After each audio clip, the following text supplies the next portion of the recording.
ഇത് ഞങ്ങളുടെ പ്രൊജക്റ്റ് എന്നും പറഞ്ഞിട്ട് ബഹുമാനപ്പെട്ട ജിഫ്രി മുത്തുക്കോയത്തങ്ങൾ ഈ പ്രൊജക്റ്റുകൾ മുഴുവൻ എനിക്ക് തന്നിട്ടുണ്ട്.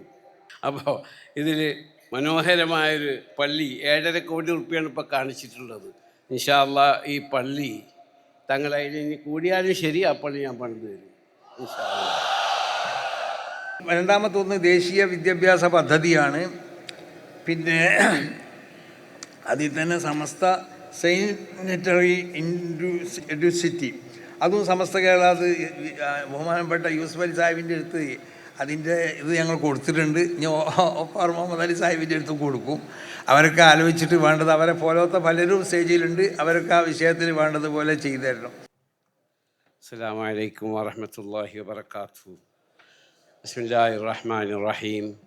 വസ്സലാത്തു വസ്സലാമു അലാ റസൂലില്ലാഹി സല്ലല്ലാഹു അലൈഹി വആലിഹി വസഹാബിഹി വസ്വാജിഹി വദുരിയാതി വഅഹ്ലി ബൈത്ത് കുൽ അസ്ഹാബത്തിൽ അജ്മഈൻ. ബഹുമാന്യനായ ആദരണീയനായ പണ്ഡിതവരേണ്യനായ സയ്യിദ് മുഹമ്മദ് ജിഫ്രി മുത്തുക്കോയ തങ്ങൾ അവർകളെ, ബഹുമാനപ്പെട്ട സമസ്ത കേരള ജമിയത്തുൽ ഉലമ പ്രതിനിധികളെ, സയ്യിദ് സാദിഖ് അലി ശിഹാബ് തങ്ങൾ, മറ്റു പണ്ഡിതവരേണ്യരെ, ബഹുമാന്യനായ ആദരണീയനായ കേരളത്തിൻ്റെ മുഖ്യമന്ത്രി ശ്രീ പിണറായി വിജയൻ അവർകൾ, ബഹുമാനപ്പെട്ട എൻ്റെ സുഹൃത്ത് deputy chief minister of Karnataka DK Shivakumar, his excellency Sayed Ali Al Hashimi, religious advice to the president, എൻ്റെ സുഹൃത്ത് VD സതീശൻ, കുഞ്ഞാലിക്കുട്ടി സാഹിബ്, അങ്ങനെ ഒരുപാട് വിശിഷ്ട വ്യക്തിത്വങ്ങളെ കൊണ്ട് നിറഞ്ഞ ഒരു മഹത്തായ സദസ്സാണ്. 2 മിനിറ്റ് കൊണ്ട് ഞാൻ പ്രസംഗം അവസാനിപ്പിച്ച് പോകാം. മഹാന്മാരായ പണ്ഡിതന്മാർ സ്ഥാപിച്ച, ഏറെ ത്യാഗങ്ങളും ബുദ്ധിമുട്ടുകളും നേരിട്ട് വരക്കൽ സയ്യിദ് അബ്ദുറഹ്മാൻ മുല്ലക്കോയ തങ്ങൾ, AP അഹമ്മദ് കുട്ട് മുസ്ലിയാർ, പാങ് K മുഹമ്മദ് അബ്ദുൽ ബാരി മുസ്ലിയാർ, വാഴക്കുളം KM അബ്ദുൽ ഖാദർ മുസ്ലിയാർ, അങ്ങനെ പണ്ഡിതന്മാരായ പണ്ഡിതവരേണ്യരായ പണ്ഡിതന്മാർ സമസ്ത കേരള ജമിയത്തുൽ ഉലമ സ്ഥാപിക്കുകയും ബഹുമാനപ്പെട്ട ശംസുൽ ഉലമ, അതിനുശേഷമുള്ള പണ്ഡിതവരേണ്യർ അതിങ്ങനെ കൂട്ടിക്കൊണ്ടുവരികയും ഇന്ന് ഇത്രയും മഹത്തായ ലക്ഷക്കണക്കിന്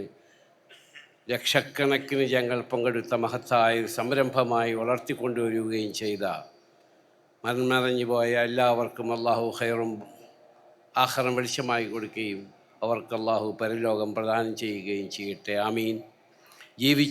ജീവിച്ചിരിക്കുന്നവർക്ക് അള്ളാഹു ഖൈറും ബർക്കത്തും റഹ്മത്തും ഇസ്സത്തും സമാധാനവും സമസ്തയ്ക്ക് സമ്പത്തും അള്ളാഹു പ്രദാനം ചെയ്യട്ടെ. ആമീൻ എന്ന് പ്രാർത്ഥിക്കുന്നു.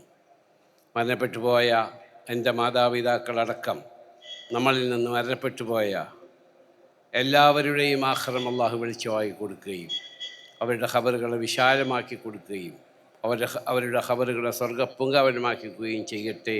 ആമീൻ എന്നൊരൊറ്റ പ്രാർത്ഥനയ്ക്ക് വേണ്ടി മാത്രമാണ് ഞാൻ ഇവിടെ എത്തിച്ചേർന്നിട്ടുള്ളത്. പണ്ഡിതന്മാരുമായി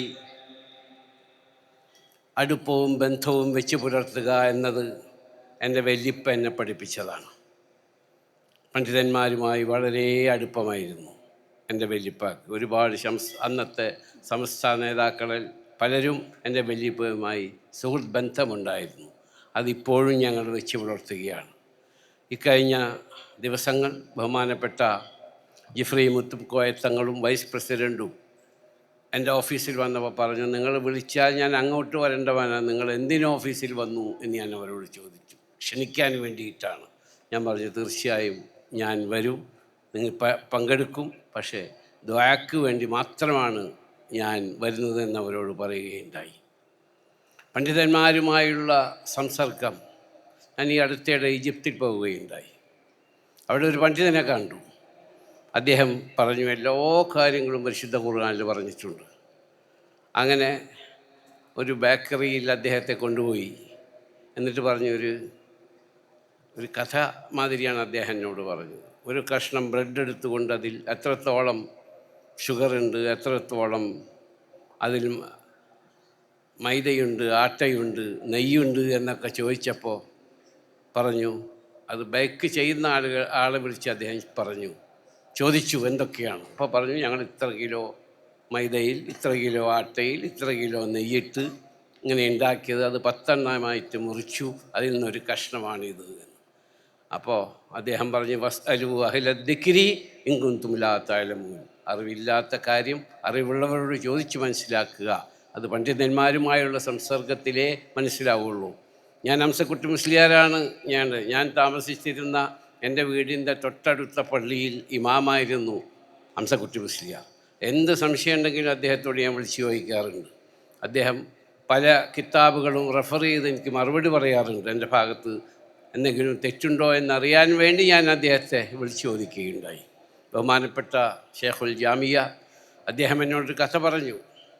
അദ്ദേഹം പറഞ്ഞ കഥ, അബ്ബാസിയ ഭരണകാലത്ത് ഹാറൂൺ റഷീദ് ചക്രവർത്തിയുടെ അരികത്ത് ഒരു പണ്ഡിതൻ വന്നു. ആ പണ്ഡിതൻ ഇബ്നു സമ്മാക്ക്. ആ പണ്ഡിതൻ എന്നോട് ചോദിച്ചു, പണ്ഡിതനോട് രാജാവ് ചോദിച്ചു, അല്ലയോ പണ്ഡിത വരേണ്യരെ, ഞങ്ങൾക്ക് എന്തെങ്കിലും ഒന്ന് പറഞ്ഞ് മനസ്സിലാക്കി തരുമെന്ന്. അദ്ദേഹം പറഞ്ഞു, രാജാവിനോട് ഞാൻ എന്താ പറയാൻ തന്നെ ഒരു കഥ ചോദിക്കട്ടെ എന്ന് പറഞ്ഞു. എൻ്റെ കയ്യിലൊരു ഗ്ലാസ് വെള്ളമുണ്ട്. നിങ്ങളൊരു മരുഭൂമിയിൽ വെള്ളം കിട്ടാതെ ദുഃഖിച്ച് വിഷമിച്ചിരിക്കുമ്പോൾ ഞാൻ ആ ഒരു ഗ്ലാസ് വെള്ളം ഇങ്ങോട്ട് തരുന്നു. ആ ഒരു ഗ്ലാസ് വെള്ളം ഞാൻ നിങ്ങൾക്ക് തരികയാണെങ്കിൽ നിങ്ങൾ എനിക്ക് എന്ത് തരും എന്ന് പറഞ്ഞു. എൻ്റെ സ്വത്തിൻ്റെ പകുതി തരും എന്ന്.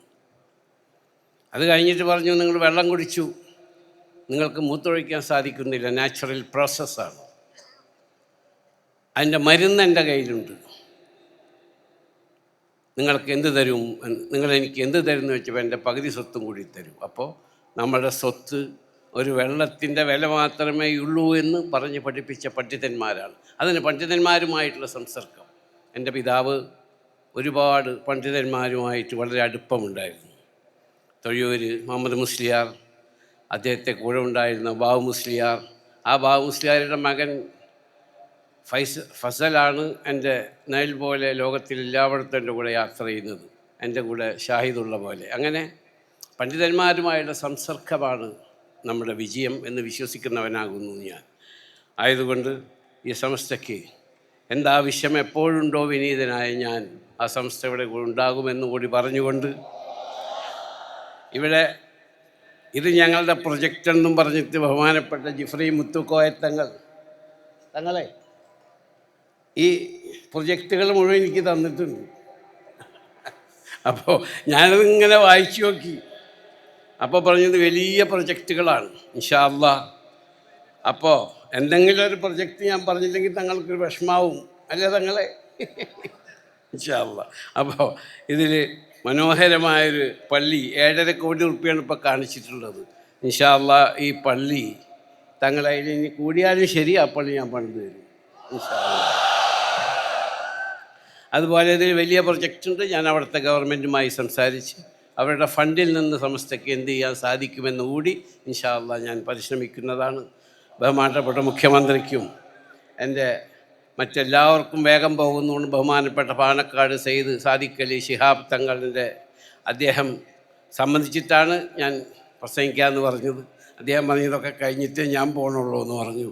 അങ്ങനെ പ്രതിപക്ഷ നേതാവുണ്ട്, എൻ്റെ സുഹൃത്ത് ഡി.കെ. ശിവകുമാർ ഡെപ്യൂട്ടി ചീഫ് മിനിസ്റ്ററുണ്ട്. അവരെയൊക്കെ മറികടന്നുകൊണ്ട് എനിക്ക് പ്രസംഗിക്കാൻ അവസരം തന്ന സംസ്ഥയ്ക്ക് നന്ദി പറഞ്ഞുകൊണ്ട് ഞാൻ സംസ്ഥയോടൊപ്പം എപ്പോഴും ഉണ്ടാകുമെന്ന്. കാരണം സംസ്ഥ കേരള ജമിയത്തുൽ ഉലമയുടെ കീഴിലുള്ള സംസ്ഥ മതവിദ്യാഭ്യാസ ബോർഡിൻ്റെ കീഴിലുള്ള എൻ്റെ മരണപ്പെട്ടു പോയ പിതാവ് പ്രസിഡൻ്റായ നാട്ടിക ഷൗക്കത്തുൽ ഇസ്ലാം മദ്രസയിലാണ് ഞാൻ പഠിച്ചത്. അതാണ് ഈ മദ്രസ പഠിപ്പ് എന്ന് പറയുന്നത്. അപ്പോൾ എൻ്റെ നാട്ടിൽ നിന്ന് ഒരുപാട് ആളുകൾ ഖത്തീബ് അടക്കം ഇവിടെ വന്നിട്ടുണ്ട്. ഒരു ദിവസം ഖത്തീബ് ഇബ്നു സമ്മാക്കിൻ്റെ പേര് തെറ്റി പറഞ്ഞു. അപ്പോൾ ഞാൻ പറഞ്ഞു, ഖത്തീബെ നിങ്ങൾക്കൊരു തെറ്റ് പറ്റിയിട്ടുണ്ട്, എന്താണെന്ന് ചോദിച്ചു. അപ്പോൾ പറഞ്ഞത് ഇബ്നു സമ്മാക്ക് എന്നാണ് ഇപ്പോൾ ആ പണ്ഡിതൻ്റെ പേര്, ഹാറൂൺ റഷീദ് രാജാവിൻ്റെ അടുത്ത് പോയതെന്ന്. അപ്പോൾ അദ്ദേഹം പറഞ്ഞു ഞാൻ റെഫർ ചെയ്യട്ടെ. അപ്പോൾ ഞാൻ പറഞ്ഞത് ആലിക്കുട്ടി മുസ്ലിയാർ പറഞ്ഞതാണ്, ഏതെങ്കിലും തെറ്റുണ്ടെങ്കിൽ നിങ്ങൾ അദ്ദേഹത്തോട് ചോദിച്ചാൽ മതി. അദ്ദേഹം പിന്നീട് അത് തിരുത്തി. അപ്പോൾ പണ്ഡിതന്മാരുമായുള്ള സംസർഗമാണ് മനുഷ്യൻ്റെ അറിവ് വർദ്ധിപ്പിക്കുക. വസ്അലൂ അഹ്ല ദിക്രി ഇൻ കുൻതും ലാ തഅലമൂൻ. നിങ്ങൾ അറിവില്ലാത്ത കാര്യം അറിവുള്ളവരോട് ചോദിച്ച് മനസ്സിലാക്കുക. എനിക്ക് സെൻറ്ററി അവാർഡ് എന്ന സമസ്തയ്ക്കോടുള്ള എൻ്റെ അനർഹമായ കൃതജ്ഞതയും ചാരിതാർത്ഥ്യവും രേഖപ്പെടുത്തിയിട്ട് നിങ്ങളുടെ ദുആയിൽ എന്നെയും എൻ്റെ മരണപ്പെട്ടു പോയ മാതാപിതാക്കളെയും ഉൾപ്പെടുത്തണമെന്ന് അപേക്ഷിച്ചുകൊണ്ട് ഞാൻ അവസാനിപ്പിക്കട്ടെ. അസ്സലാമു അലൈക്കും വറഹ്മത്തുള്ളാഹി വബറകാതുഹു. മാഷാ അല്ലാഹ്. ബഹുമാന്യനായ യൂസുഫ് അലി സാഹിബിൻ്റെ നന്മകളെ അള്ളാഹു സ്വീകരിക്കും.